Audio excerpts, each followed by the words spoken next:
Hey, what's going on, guys? Welcome back to the Mike Force Podcast. It is, of course, your host, Mike G.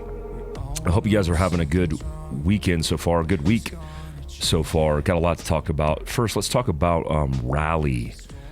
Man, had an epic experience with the crew at Rally Ready, Black Rifle Coffee. Big shout out to Dave, Bucky Lasik, Travis Pastrana, JT from Black Rifle Coffee, Matt, and everybody who came out, his beautiful wife, Noelle. Everybody who came out to show their support for this show that Travis Pastrana wanted to get done, highlighting this adventure in motorsports, especially with a new guy, me, getting into rally. I don't know, man. Like 100 times, I probably had the insane reflection on my life and all the things that I've accomplished, and still looked around the room like I was a Ranger private amongst operators and special operations, and just humbled by the opportunity to be there. So if you don't know what the hell I'm talking about, it's because you don't follow my social, and that's okay. You don't have to do that. Hold on one second, guys. I got to get caffeinated. I think I doubled. This is my third cup of Black Rifle coffee. That's probably not too healthy. I probably advise or recommend you keep it down to 2. But I'm a biggin, so I need more coffee. So if you don't know what the hell I'm talking about, I'm racing in the American Rally Association ARA series across the United States. Most of it's up north, across the U.S., having a real good time training up and getting ready for it. But I'm racing with the Rally Ready Black Rifle Fieldcraft team. So how this came about, me and Dave were talking, and I was like, yeah, man, I want to get into rally and I want to do all this stuff.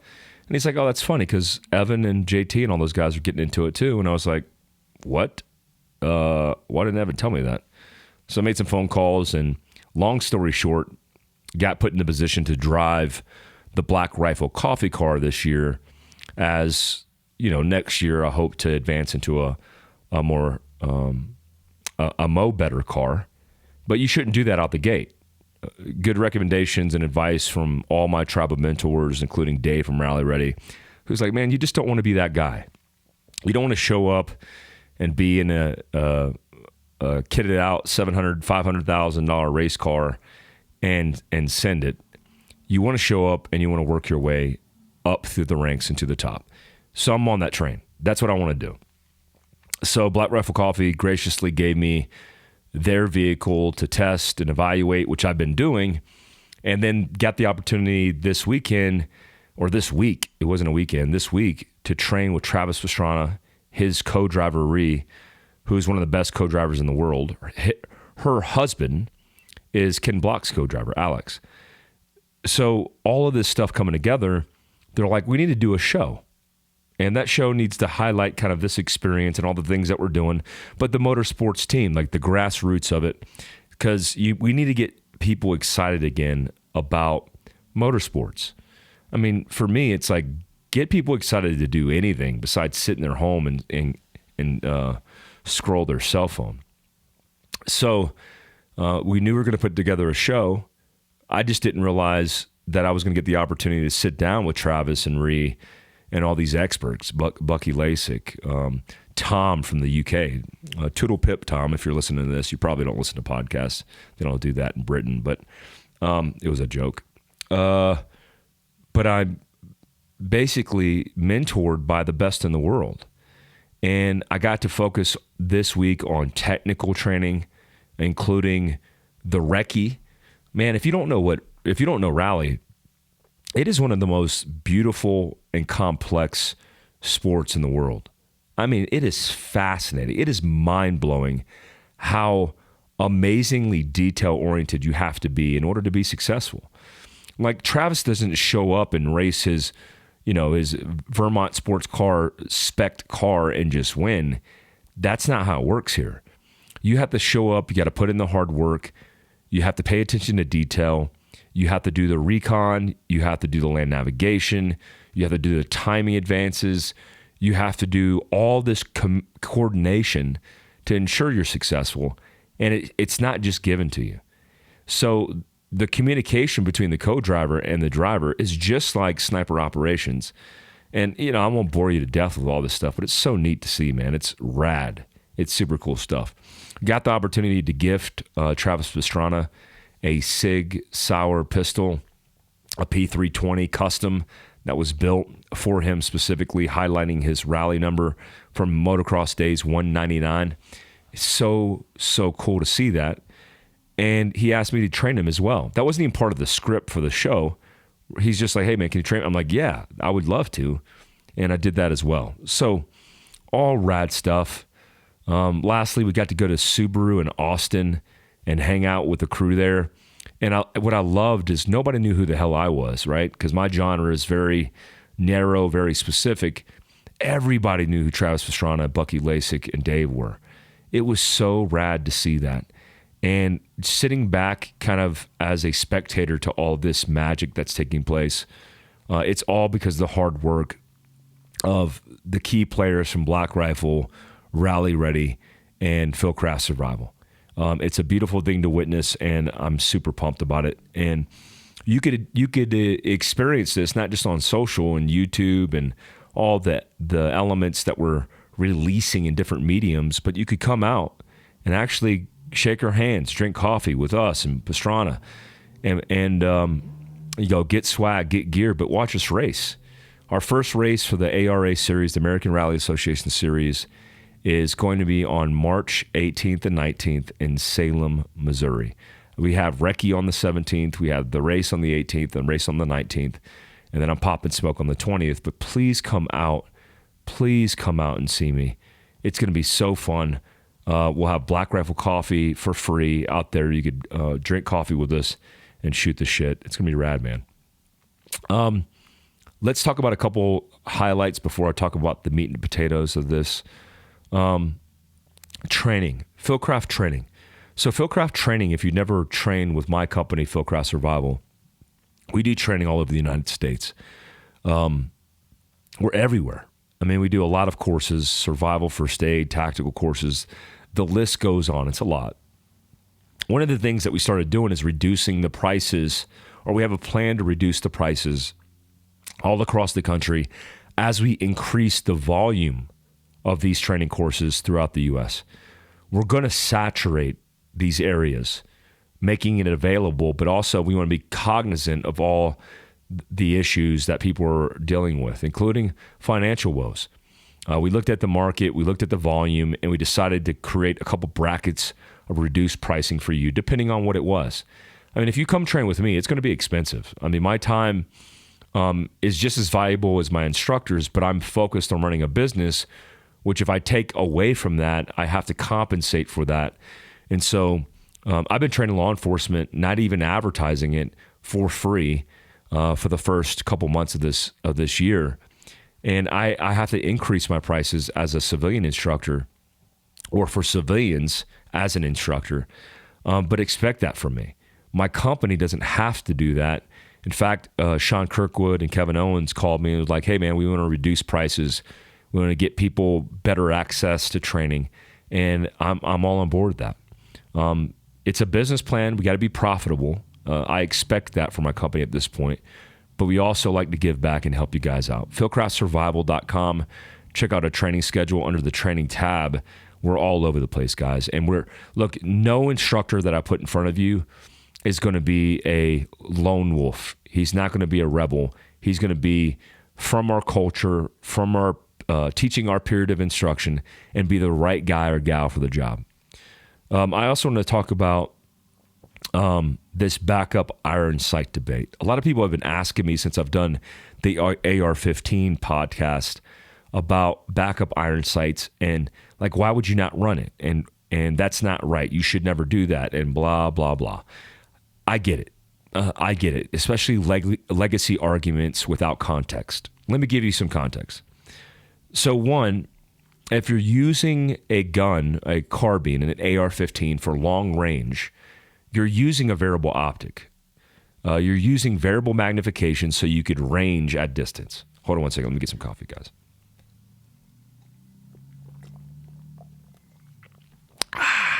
It's not annoying at all.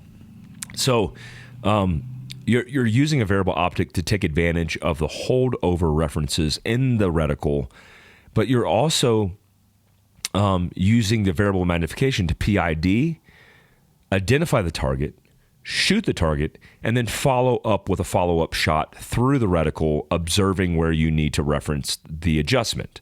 So if you're left 1.5 and you needed to go right 1.5, you can make that adjustment because you see the impact of the miss. It's just a good referenceable grid.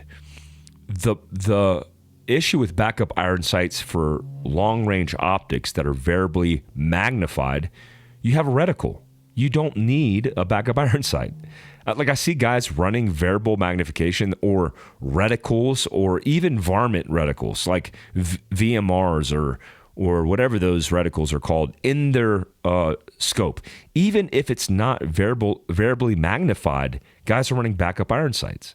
It's like, what are you doing? You don't need a backup iron sight.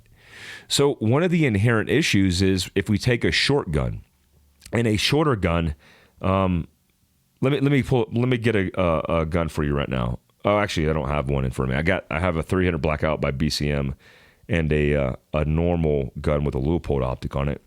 But if you have a short range gun that's good for 300 meters and in, the problem is I like to run rise, a minimum of 1.93 inches in rise, to be able to reference the red dot, especially when standing, doing CQB or just doing whatever, standing.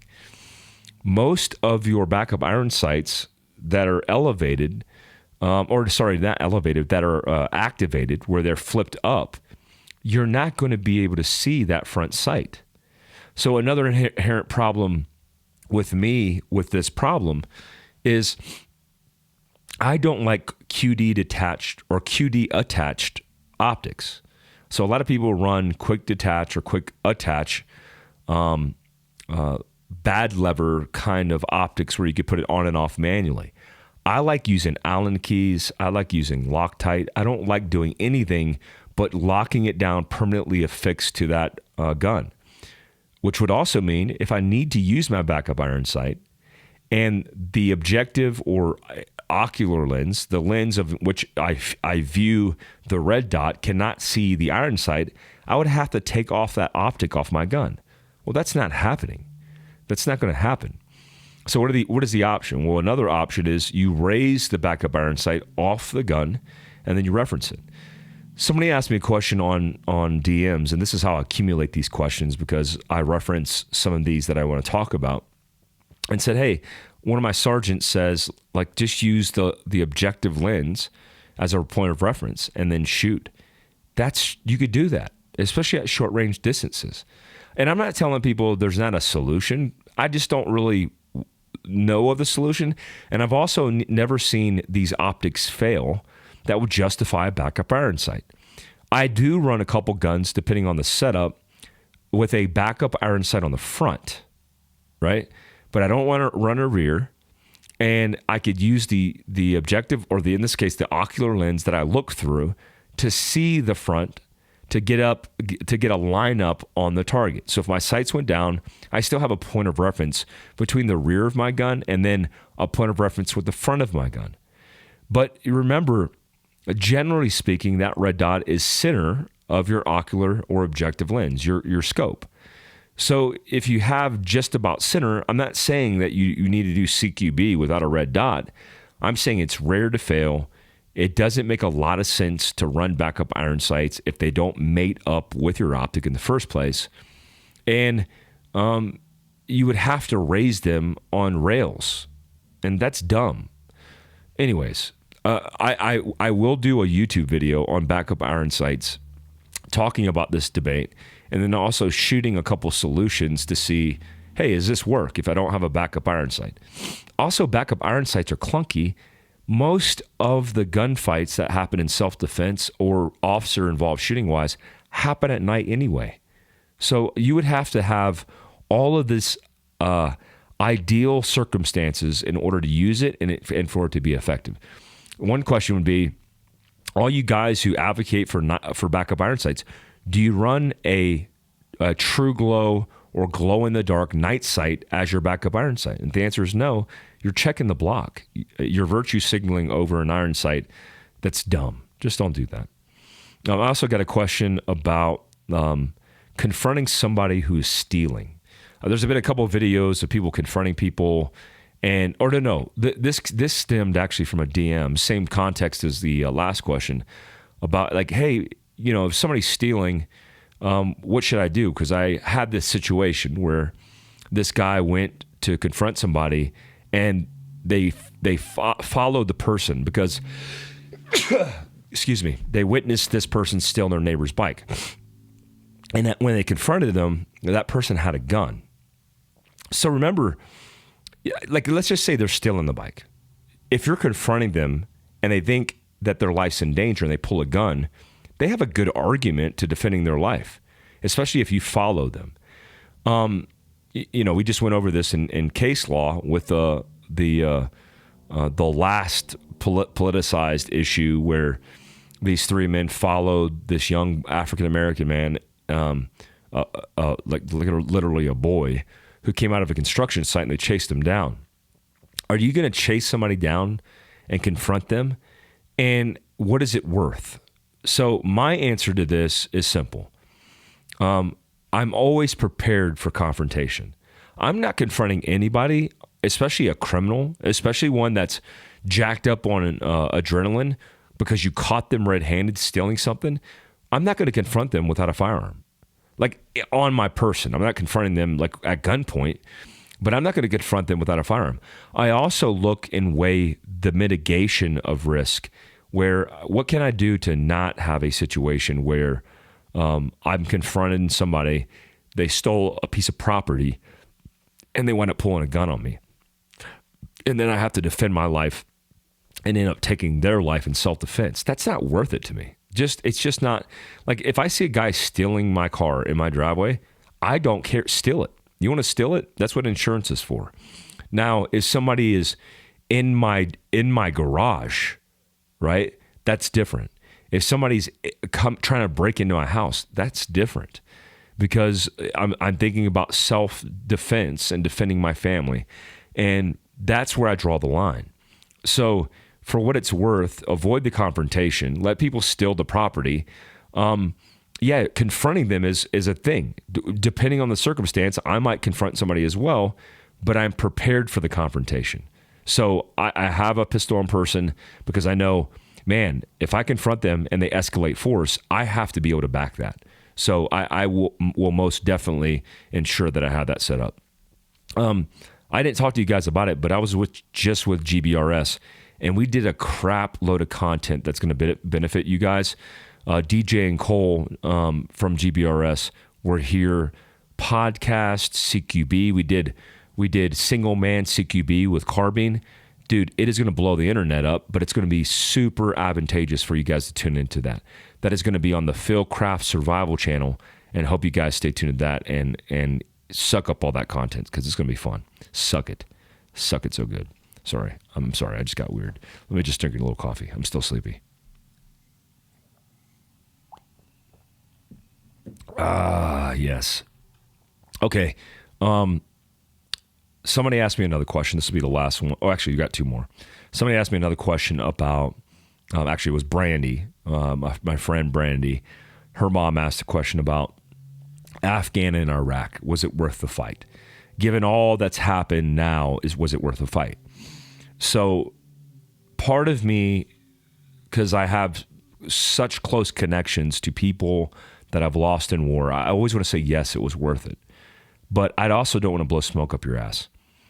When I look at Afghanistan and the way we withdrew, abandoned the Afghan and American citizens, the way we handled that entire situation, where 13 innocent lives were taken in a vehicle-borne improvised explosive device while we were extracting, where innocent Afghans were hanging from the bottom of planes, frapping off the side of it because they didn't think it was real. They were trying to jump on and trying to get a ride home to America, to freedom. It wasn't worth it. It wasn't. I think about Ben Bittner. I got a company called Ben Walker Trading Company. And when I think about Ben, man, I think about like his children. I think about all the things that he worked so hard to preserve. If we are still in Afghanistan because we had a signature to prevent the democracy that we instilled being shut down, then I would say, yes, it's still worth it.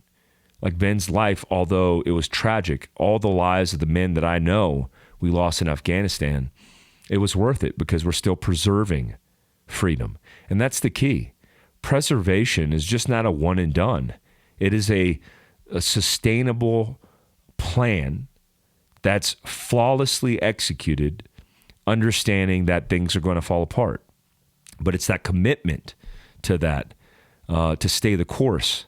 That means the difference between my perspective in which it was worth it or not. At this point, I would say no. And that's sad to say out loud. Now, Iraq is different. We still have a signature there. We still have air stations there. We should have did the same thing in Afghanistan that we did in Iraq because Iraq is winning. Yes, they have issues. Yes, they have civil war. Yes, they have terrorism, but they're constantly battling this. Now we have a relationship there. We have access to the region, and that matters. And when you look at Ukraine and everything that's happening, we are literally reinventing the wheel here, allowing things to fall apart when we already know the lessons learned in history of how this works itself out. And it's not good. Last question before we get to the meat and potatoes of this podcast is this nuke attack. This actually segues really good. Hold on one more second. Let me get another coffee break.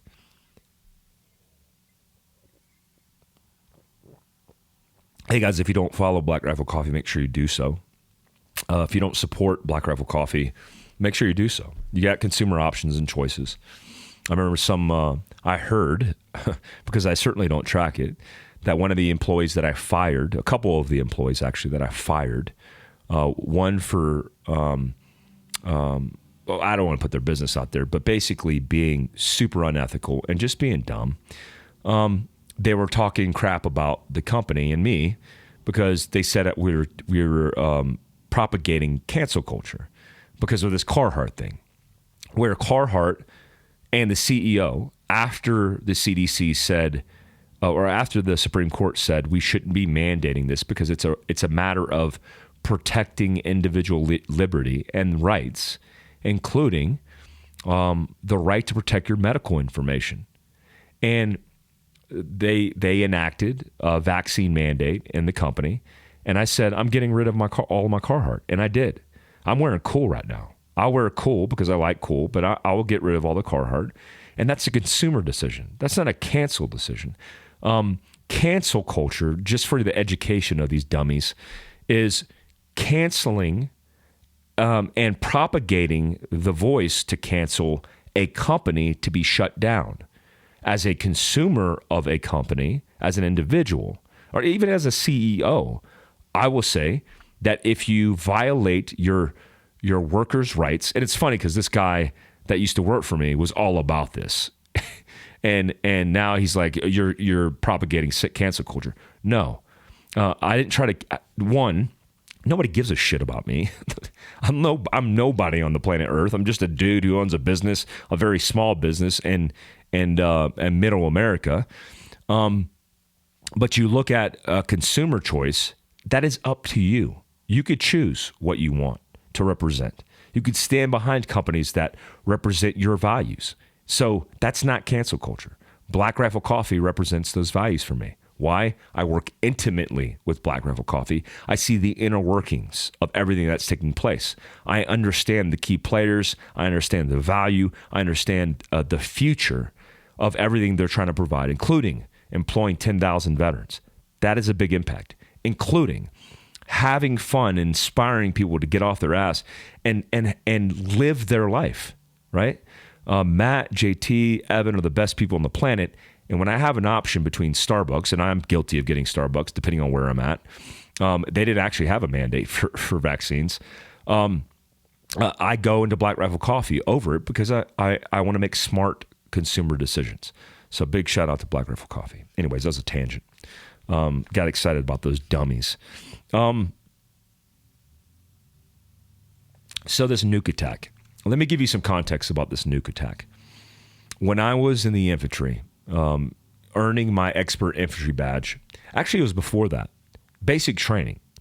In basic training in the infantry, as an 11 Bravo at Fort Benning, Georgia, I was taught to do a certain common core skill set, like a doctrine of things, in order to mitigate the risk after a blast from a nuclear weapon.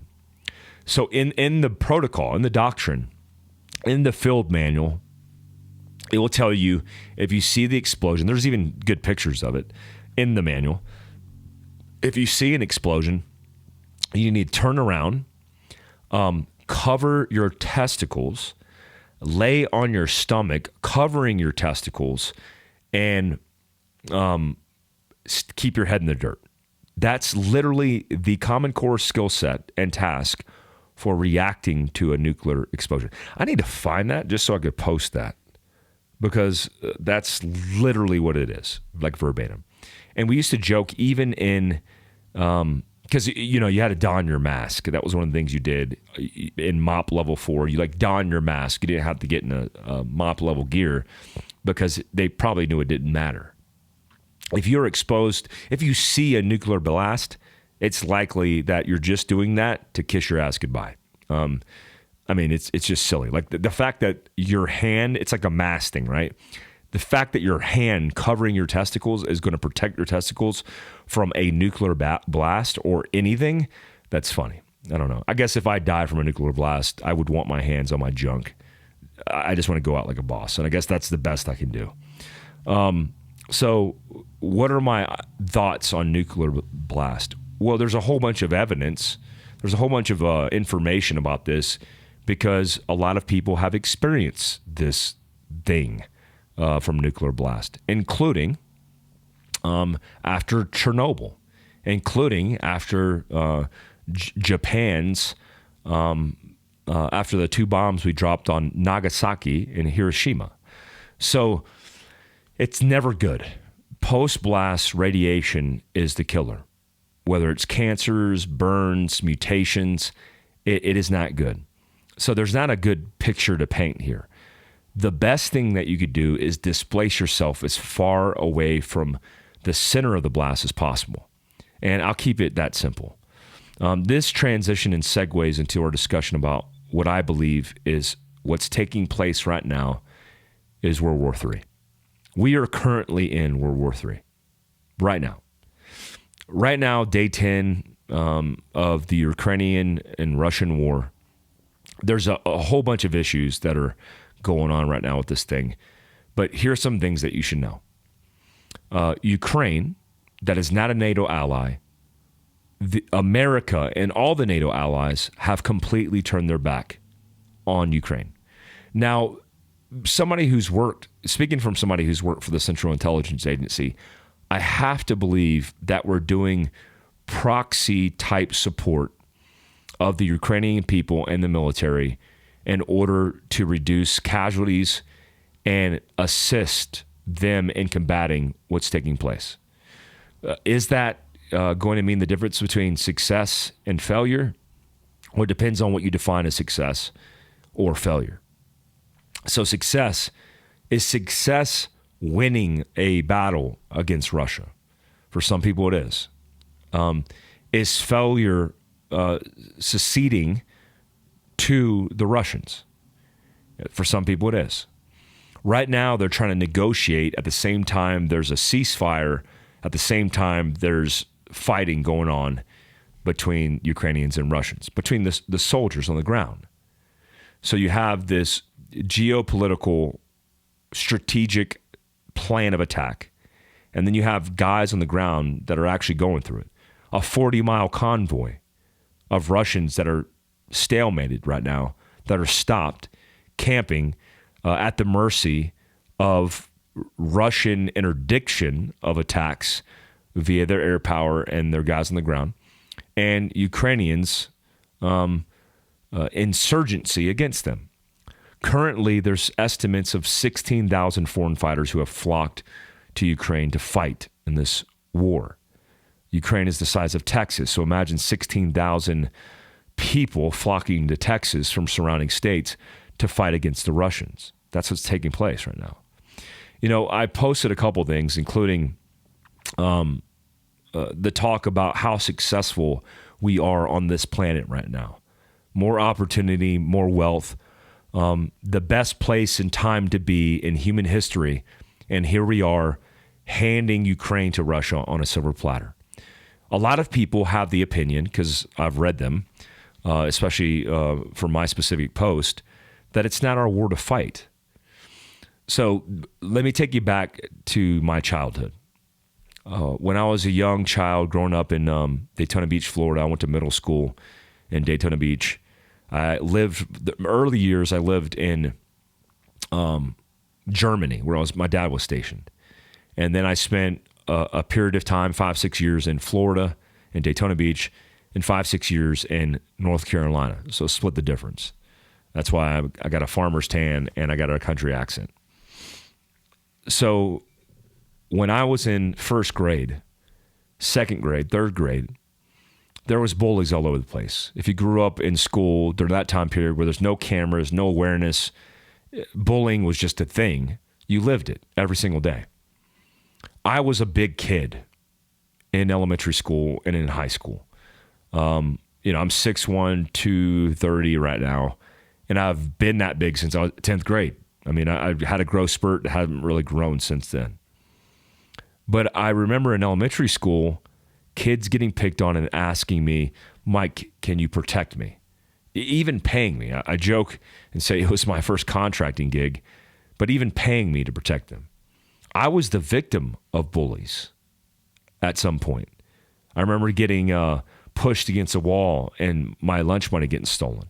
And I told my dad, and he's basically like, stop being a pussy. I mean, he might have verbatim said that. And it's something I had to deal with. Like, I was on the lunch program or breakfast program because we were poor. And so I remember it was like a quarter for breakfast. And you got 2 milks and a thing of cereal. And that was significant for me because I needed the nutrition. I didn't have any other options. We just didn't have a lot. So growing up very impoverished, I saw the best and worst, even as a young kid in America, of bullies picking on people. And it infuriated me. It pissed me off because I didn't like people taking advantage of other people. So I remember beating up my first bully and how good that felt. The reason I'm telling you this is because my mindset is this isn't just a fight in the schoolyard. This is a bully picking on the most innocent, frail person in the schoolyard. The person that has nothing going for them, that might even be disabled, that is getting poked in the chest and beat up because they're in the region, because they're on the playground. That's the only reason. Yes, there's all these socioeconomic, geopolitical issues, on and on and on. I'm talking at face value what's happening. Russia wants the land because they want the influence in the region. I see a lot of Americans saying, well, that's not our problem. Oh, man, how easily we forget the lessons of World War II, Korea, and Vietnam, where we've allowed communists, we've allowed dictators to dictate to us what they're going to do and then kill and murder innocent lives. We're all over Africa right now. The task force is all over Africa, assisting, advising, combat advising, even doing combat operations. Special Operations Command, Joint Special Operations Command is all over the world providing this assistance and support. But somehow Ukraine, because they're not a NATO ally, neither are these African countries, but we're just handing them out on a silver platter. And I love Biden's State of the Union address where he's like, we stand with the Ukrainian people. I mean, he said Iranians, which is embarrassing, but I mean, I think we're past that, which is weird. We're past that. But what else can we do? Incompetency is incompetency. But the bottom line is we have a country that we backed, we supported. We've been doing that for a long time. In their own incursions, in their own battles, they've lost 14,000 people since 2014. In a short period of time, 14,000 people to defend democracy and freedom. Yet we're okay with handing them over to communists. What is that going to do to the rest of the region? Vladimir Putin today, President Putin today, announced that anybody who shuts down airspace is making a direct threat to his troops on the ground, and it will mean an act of war. The Russians have a nuclear arsenal that could decimate NATO allies and countries across the entire world. So we are sitting in a position where we are allowing Ukraine to fall into the hands. We're proxy supporting, extending the timeline, and we don't want to get involved, but we want to get involved. So to me, when you send foreign fighters from all over the world and you allow that, and likely the CIA is doing this and facilitating this in some way. We did it in Libya. We did it in Yemen. We do it all over the world. This isn't classified because I don't know, but the assumption is we're already doing this. But that is a proxy war we're fighting against Russia. So when a Ukrainian shoots down a Russian helicopter with American technology, is that an act of war? It could be.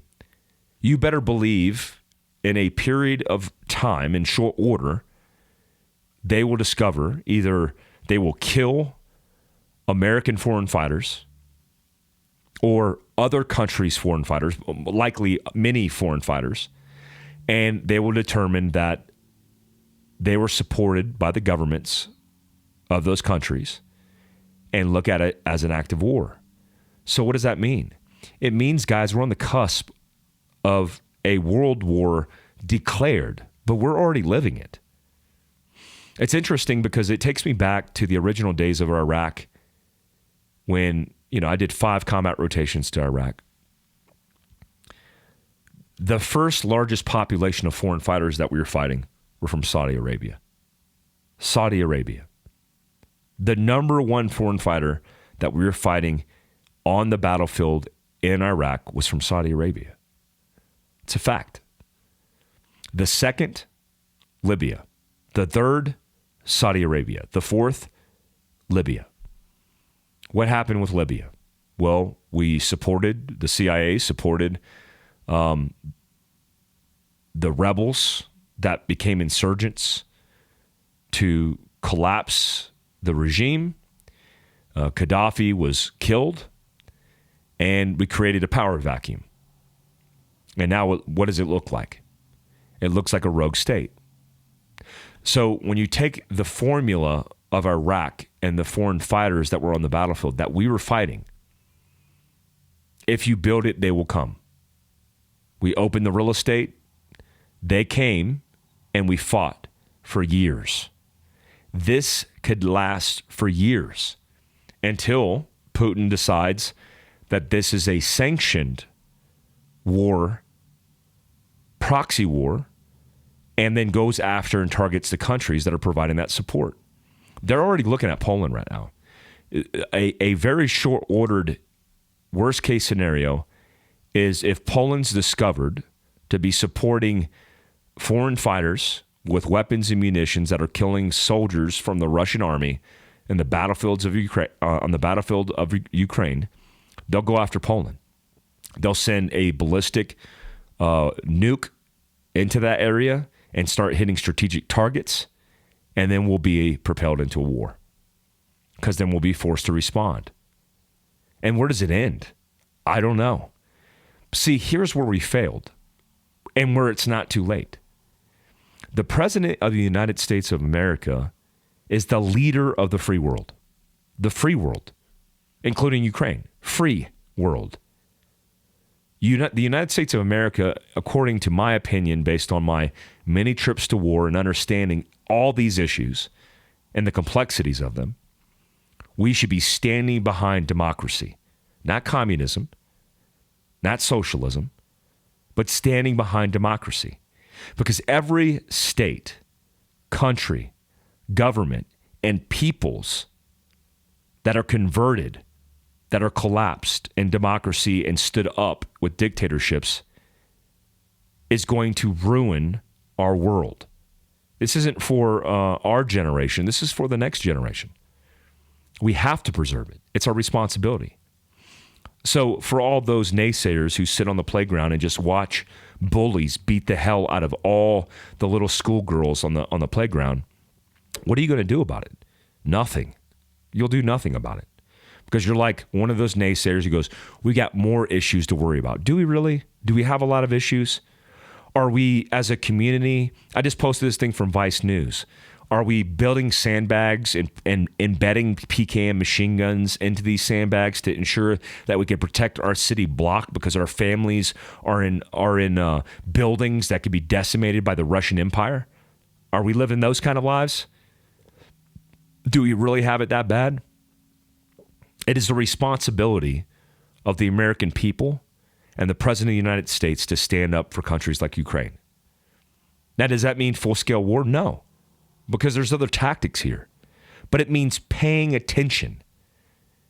It means stop virtue signaling that we're doing such good work by uniting NATO allies, because uniting everybody around Ukraine doesn't help Ukraine in their circumstance right now, where there's innocent lives being killed. And we're watching the shit on social media and Instagram and YouTube like it's a video game. The emojis associated with the context of short video clips is insanity. That's our entertainment now. Keep pumping the feed. And you know who's living that nightmare? The Ukrainian people. So what's the worst case scenario? Well, the worst case scenario is Ukraine gets taken by the Russians, and they have access to the European theater. This is how Hitler did it. This is how Japan started. So they start taking and dominating land, battle space, having areas of operation to conduct military operations out of, and what's next? So Biden needs to get off his ass. He doesn't have the ability to. But where are the strong leaders? Where's the Joint Chiefs? Where's the Director of National Intelligence? Where's the Secretary of Defense? They're nowhere to be seen because we don't want to piss off the Russians. Look, I don't want Americans and Russians fighting and killing each other. I don't want that. But I also don't want to be seen as weak and allow people like the Ukrainians to be destroyed and decimated off the planet and be converted into a communist regime. If we stand by Ukraine, Russia's not going to want none. And if they do, then send it. I'm not asking for war, but we need to propose not just sanction, not just words, not just talk. That will fix this. It's hard to fix this when it's we're embedded in my lifetime, the weakest period of leadership and disdain and incompetency in foreign policy that I've ever seen in my life. It's disgusting. It's despicable. It's scary. I mean, when you see the videos of the Ukrainians trying to shop and resupply all their stuff and the shelves are empty because they're shut off from the world. I get DMs from Ukrainians who were like, Mike, help. I don't know what to do. This one lady who has a child, her mom's in Moscow. She has nowhere to go. She said, I'm just going to stay here because I have nowhere. When am I going to escape into Poland and to an unknown destination? That's a scary situation to be in. We're living that now. We're not living it as Americans, but we're virtue signaling that like it's not a big deal. It's their problem. No, it's not, man. It's our problem. We have to preserve this for our generations to come, or our children are going to be fighting the Russians. We might be fighting the Russians. Your kid now might be fighting the Russians if we don't fix this now. I mean, can you imagine if we do nothing about this and how that unfolds? How that works itself out? I think we're witnessing the biggest foreign policy blunder besides Afghanistan, which is a huge blunder and we so easily have forgotten about, but the biggest blunder in American history in foreign policy. We keep making the mistake. I've been part of that mistake in Libya and Yemen and Pakistan. The list goes on. And here we are again. Guys, leave your comments, leave your feedback below. Got a lot of good content dropping really soon, not only on Mike Force, but Mike Glover Actual and the Fieldcraft Survival channel. Have a cool interview that I did with Travis Pastrana that's going to be dropped next week. Got tons of cool content. Make sure you subscribe, hit the notification tab, and cross-associate it, right? You're on a podcast, you're listening to me, get on the YouTubes, and hit up the subscribe and notify. You're listening to me on YouTube, do the same. Spotify, iTunes, the list goes on everywhere that podcasts are found. Last thing, the Wolf 21, we already came out, we're coming out soon with the Sniper Shot, which is a CBG infused drink to kickstart your day. Me and Dave from Rally Ready tested it. Amazing. If you like pina coladas, you're going to like this one. But if you like organic, natural energy and CBD, CBN to help you sleep, make sure you hit up the Wolf 21. All based on the amazing story of Wolf 21 from the Yellowstone Project to reinstate wolves and Yellowstone and balance an amazing system, an amazing ecosystem that was out of balance without it. I like that name. I came up with it. But you can go to thewolf21.com to get that now. Guys, thank you so much. Until next time, peace out.